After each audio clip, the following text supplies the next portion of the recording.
So now, but here we want to limit ourselves to just two company or financial statement, which is the statement of profit or loss account and the statement of financial position. So now I want to look at now the translation. How do we translate the financial statement of the subsidiary, foreign subsidiary? So translation of financial statements of foreign subsidiary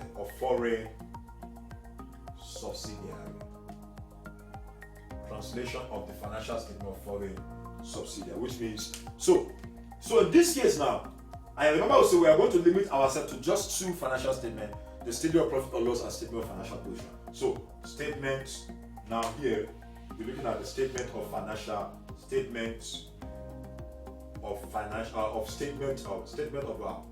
profits or loss and other comprehensive income.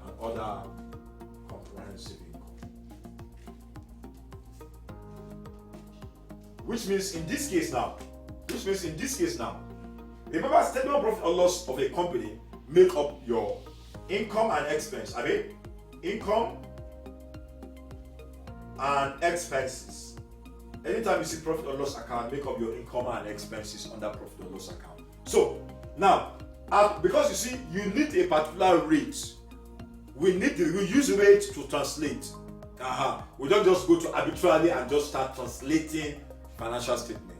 There are certain rates that are applied in the process of translating the financial statement. Of course. Now, under statement of profit or loss account, if you want to translate income, anything income, use the closing rate.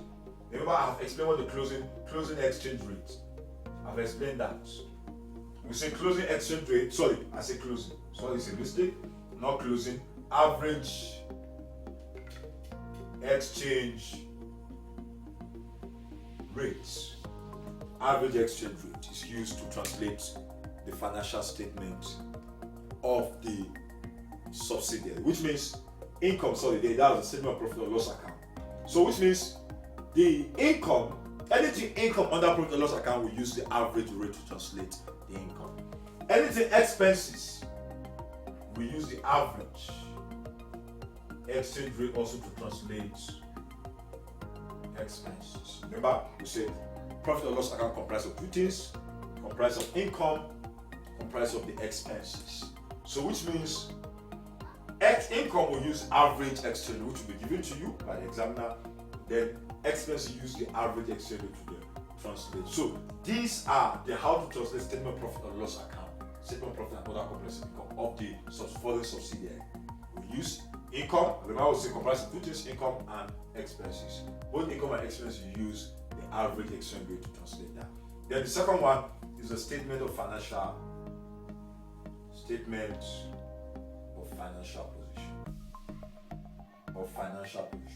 position. Of that foreign subsidiary.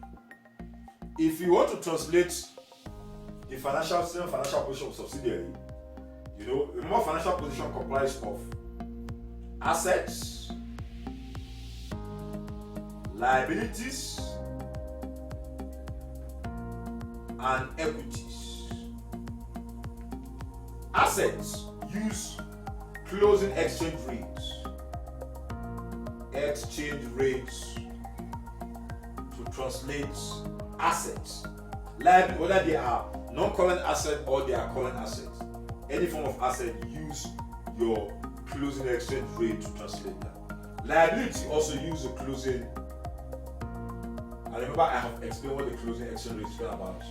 The rate as and when the financial statement is being prepared and presented to the public. So that is that. So, and liability can be either non-current liability or current liability.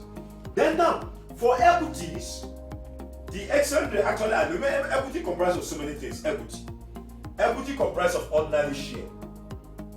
You have ordinary share for equity. For ordinary share, use what they call the opening or historical exchange rate. When I say historical exchange rate, it means I mean the exchange rate as at the date the parent company acquired subsidiary. Because remember, a parent company can acquire subsidiary 5 years ago. maybe 5, and remember, yeah, well, maybe yeah, this is 2020. A parent company can acquire subsidiary 5 years, maybe 2015. So, if you want to translate the equity of that subsidiary, you are using the exchange rate as at the date the parent company acquired the subsidiary, not the current exchange rate. So we call it historical or opening exchange rate. Then on equity, under equity we still have share premium. Remember, share premium. Share premium too, still use opening stroke historical exchange rate. Yeah, still use opening stroke historical exchange rate. Still use opening stroke historical exchange rate. Then so now, okay, we're talking about the equity. We say equity, you use the historical opening exchange, the share premium to safety. Then remember retained earnings. So, okay, revaluation. Okay, let me just go to the retained earnings. That's the third aspect of equity. Retained earning, you know, retained earning can be divided into two. We have what we call the pre-acquisition profits. Pre-acquisition profits. In pre-acquisition profits, still use the opening or historical exchange rate. Called historical exchange rates. Then, of course, we have other retained earning. We also have what we call post-acquisition profits. Post-acquisition profits use what they call the average exchange rate. So this is how to kind of translate the financial statement of his foreign subsidiary. For the statement of profit or loss, you know, which comprises of income and expenses, you use average exchange rate. For statement of financial position, which comprises of asset, liability, and equity, for asset, whether they are non-current or current, use the closing exchange rate. For liability, to use closing exchange rate. For equity, there are different forms of equity. We have ordinary share premium, and retained earnings. For ordinary share, use opening exchange rate. For share premium, use opening exchange rate. For the retained earning can be divided into two: pre-acquisition profit and post-acquisition profit. For pre-acquisition, use the historical opening exchange rate. For post-acquisition, use the average. So this is how to translate the financial statement of a foreign subsidiary. Now, okay, let's come back now to our. Remember, as I told you earlier that before you consolidate a foreign subsidiary, you must do what they call, you must translate first. You must translate the financial statement of that foreign subsidiary. So these are the various exchange rates you are going to apply in translating the financial statement of that foreign subsidiary. So now, remember we gave various steps, various procedures that must be followed before you consolidate whether statement of financial position or statement of profit or loss account. Various, we said under statement of financial position, we said that you should be able to determine the group structure of that parent or of that group. Then, of course, the next step is that you should be able to determine the net asset of that subsidiary. Also, you have to also go and determine either the goodwill or the gain on bargain purchase of that particular subsidiary. Then, of course, determine the NCRT reporting. Then, of course, the group retained earnings. So, if you want to consolidate statement of financial position, these are the steps you must follow as we did earlier before you consolidate statement of financial position. And of course, before you consolidate statement of profit or loss, you see also enumerated some procedural steps that must be followed before you consolidate statement of profit or loss. We said, of course, the same thing too. You have to also go and determine the group structure. You have to also go and prepare what they call a consolidated schedule and all that. So we have done all those things. So now, if you want to consolidate a foreign subsidiary, also it's the same step, but the only thing that you must do before you consolidate is that you must translate the statement of financial position and the statement of profit or loss account of that particular foreign subsidiary. That is the only difference between a subsidiary that is resident or operating in the same economic environment with its own parent company and that of the foreign subsidiary. It's just for you to translate the financial statement of that particular foreign subsidiary. Any other thing is remain the same. Any other thing remain the same. So now, going forward, we want to solve some questions that will help us to a kind of a, translate that. It's going to help us to a kind of a, we are going to use this question to as a practice, in the course of this lecture. So that is that.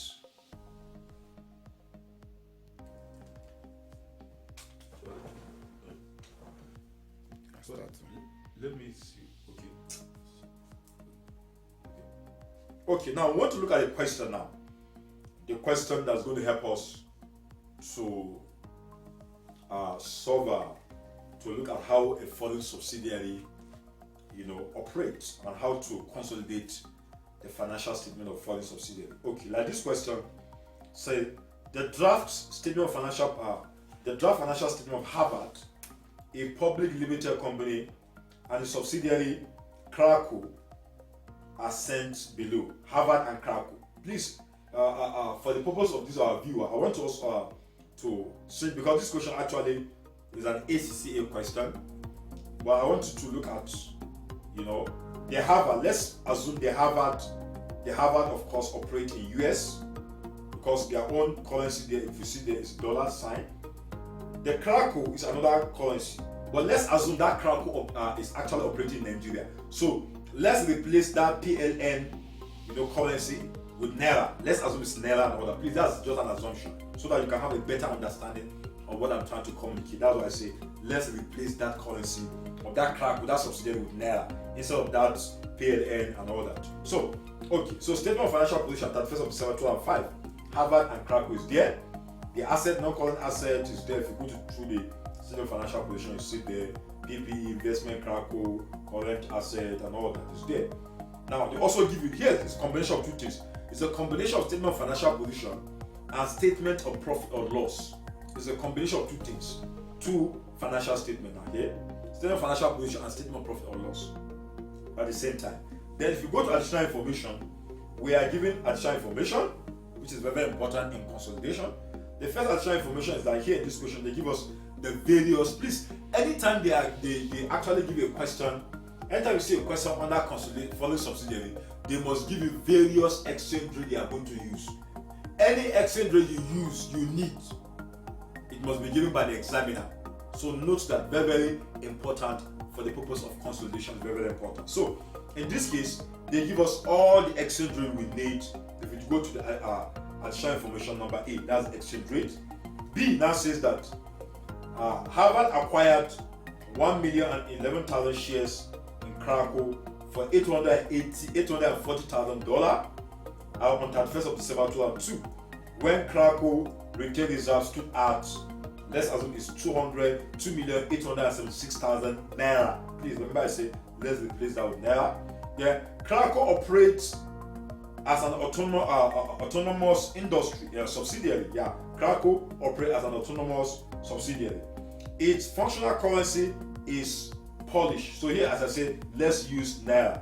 Its functional currency, let's assume, is naira. So then I say the fair value of identifiable net asset of Krakow were equivalent to the book value at the acquisition date. The group policy is to measure NCI, that's non-controlling interest, at fair value at the acquisition date. The fair value of the non-controlling interest in Krakow was measured at $270,000. On 31st of December 2002. Number C, say Krakow paid an interim dividend of 3,744,000 naira on 15th of May 2005.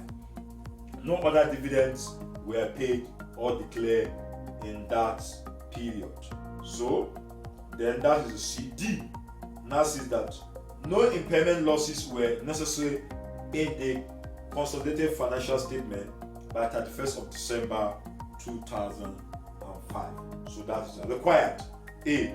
Prepare consolidated statement of financial position as at 31st of December 2005.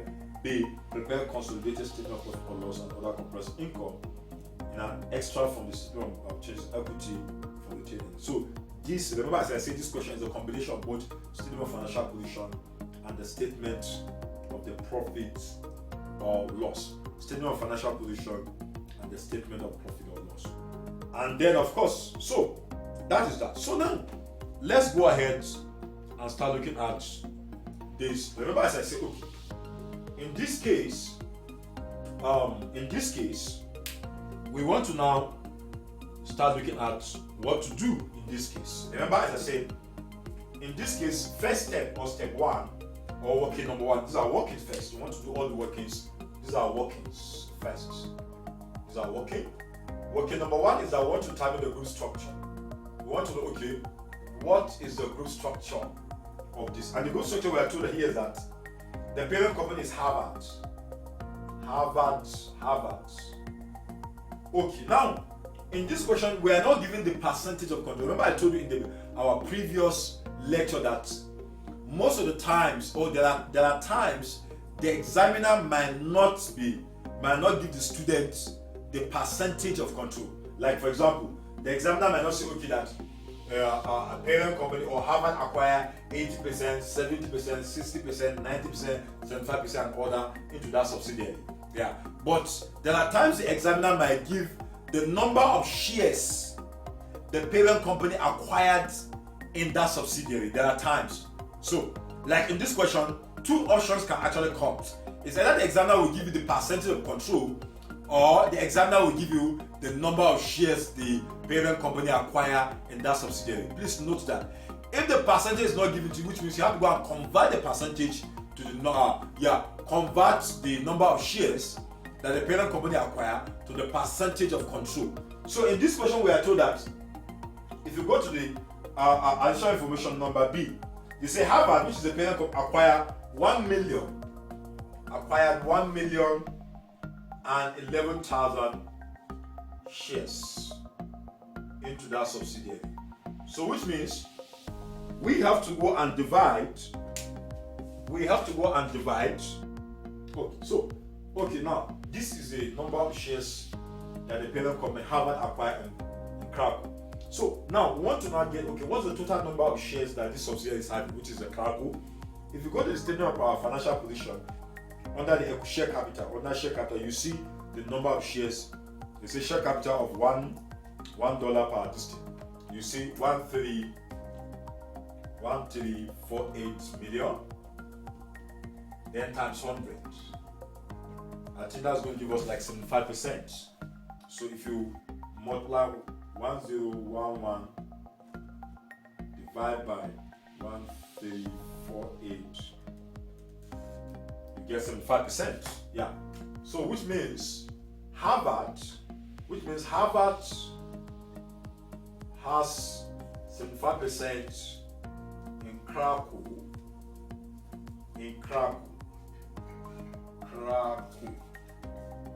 Which means our NCI is 25%.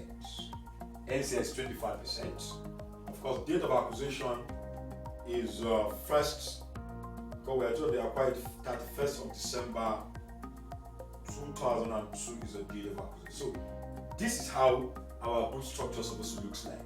The number of shares the Harvard acquired, all over the total number of shares of that subsidiary, then times 100. That's going to give us the percentage of control. Then 75%, then of course the remaining percentage is called the NCI. So that is the first thing you have to do. Then the second working, let's go to second working. The second working here is that we want to now determine what is the net asset of that subsidiary. Which is Krakow. The net asset of the subsidiary. Okay. And remember we say net asset can be comprised of date of acquisition, date of consolidation, and also we have the post-acquisition. So, please, this is NERA. Remember, as a subsidiary, we are going to assume that the subsidiary is in Nigeria here. So, these are NERA signs. And of course, we have to, it's a medium, we have to take this. So, subsidiary goes to the equity, share capital. The share capital of that subsidiary, the share capital of that subsidiary is 1348. Still the same, date of acquisition is still going to be the same thing. Remember, I'm consolidating using the IFRS procedure, not the old procedure some of you are used to. This IFRS procedure of doing consolidation. Please note that. Yeah. So that's the share capital. Share capital is 1348, of course. Then again, in case we have share premium, in this question, subsidiary does not have any share premium, so we ignore it. So let's go to retained earnings or retained reserve. Here, please, you can call it retained reserve or retained earnings, means the same thing. So retained reserve. So the retained reserve of this subsidiary. Now, if you want to get the retained reserve, go to additional information. That's as a date of acquisition. Yeah. Okay. But the date of consolidation, just go to statement of financial position. The body of the question, you see 114,060. But for the date of acquisition, you go to additional information. That's where I go to additional information number B. You see, Harvard acquired 1,011,000 shares in Krakow for $850,000 on 31st of December 2002. When Krakow retained reserves too, that retained reserve is a retained reserve as at the date parent company acquires subsidiary. That's what we call the deal in retained earning as at the date of acquisition, which is which they say is 2,876,000. So for us to get our post-acquisition profit, you will now minus the 14,060 from 2,876 to give you 11,184. So 11,184 is our post-acquisition profit. We don't have any fair value adjustment in this question. And also in this question, subsidiary is not selling to any parent, so that's the only information we need in step 2. Though there could be other information, but for the purpose of this question, this is what we can find. So let's add so that we can have our total amount. So here, of course, here we are going to have 11,184 here. Then here we now add 1348 plus 2,876. It's going to give you 4,224. Then here, of course, you add 1348 plus 14,067 to give you 15,408. Okay, so that's step 2. Now let's go to step 3. Okay, step 3 now is a translation of the statement of financial position. Statement of financial position of the subsidiary, please, of financial position of subsidiary. We want to translate the financial statement of financial position of the subsidiary. So, if you want to translate, of course, remember we are translating from naira to dollar because the parent company is Harvard, is situated in America, the subsidiary is in Nigeria and all that. So, which we are translating from naira to dollar. So the first thing I'm going to do is that you put naira sign here, naira sign. You put the rate, the exchange rate. Then of course you put the dollar sign here. Yeah, the naira sign, which is subsidiary where the subsidiary was operating, the primary economic environment where that subsidiary is operating, the exchange rate of translated statement of financial position, those items contain the statement of financial position. Then, of course, we are translating from naira to dollar. So, let's go to statement of financial position of that subsidiary.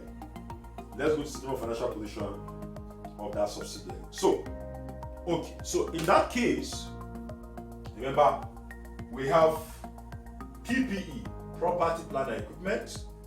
Remember that of subsidiary.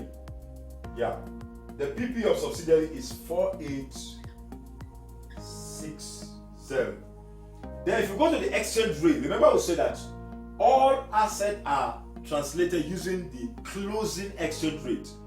And the closing exchange rate simply means it is the exchange rate as at the day the parent company is consolidating and preparing and presentation of financial statement. And if you look at this question, this financial statement is presented as at 31st of December 2005. So which means we are going to use the rate as at 31st of December 2005. And if you go to A part of the question, you see that 3.6 is the exchange rate. Now as at 31st of December 2005. But let me explain something before we move forward. Now, please note that when it comes to this conversion, translation of a thing, because you see, when you are translating or converting, it's either you are dividing, because if I'm translating from naira to dollar, or from dollar to naira, if I'm converting or translating, as the case may be. Now, it depends on whether am I going to multiply or divide, because anytime you are translating or converting, you must divide or multiply. It depends. You must divide or multiply. Because some people used to have a problem, okay, am I going to divide or multiply? Which one am I going for me to translate or convert from one currency to another? Now, the secret is this. The first thing you have to know is that before you translate or convert any currency to another currency is that you must know the currency that is a bit greater in terms of value. The guarantee that, okay, for example, anytime you see $1 to 200 naira, you should know that dollar is stronger than naira, because you will need 200 naira for $1. So which means dollar is stronger. Yeah, dollar is stronger than naira in this case. If I say maybe this pounds, maybe 1 pound, so maybe 500 naira. In this case, pounds might be stronger than naira. So you have to know what it means. Yeah, because you need 500 naira for 1 pound. You need that for you to exchange that. That's exchange. You need 500 naira for 1 pound for the exchange. Okay, now that's the first thing. You have to know which currency is stronger. Very, very important. Which currency is stronger? Is stronger. Okay, before you know whether to multiply. Now, for example, okay, let's assume I purchase goods. Let's assume a Nigerian company purchase goods worth of, let's assume it's $200,000 from an American company. And then as at the date of, maybe as of 1st of January 2015. As at the date this transaction occurred, let's assume the exchange rate is $1 equals to 200 naira. Or let me just use 100 naira for example. Let's assume that's the exchange rate. So you should know that dollar is stronger than naira. Why? Because you need 100 naira for $1. So now let's assume that I purchase these goods now. I want to convert this $200,000 into naira now. Yeah, into my own currency. Now, remember, as I did this transaction occur, is $1 equals to 100 naira. Now, if I want to convert this $200,000 into naira, remember, I want to convert 200,000. I will multiply 200,000 times 100, which is about 20 million naira. Yeah. So which means this $200,000 is equivalent to this 20 million naira, because the exchange rate is $1 to. So can you see here? For me to convert this to naira, I multiply this 100 times this $200,000, because you need more quantity of naira. Please, okay, let me just give you this logic. if you want to convert from one currency to another,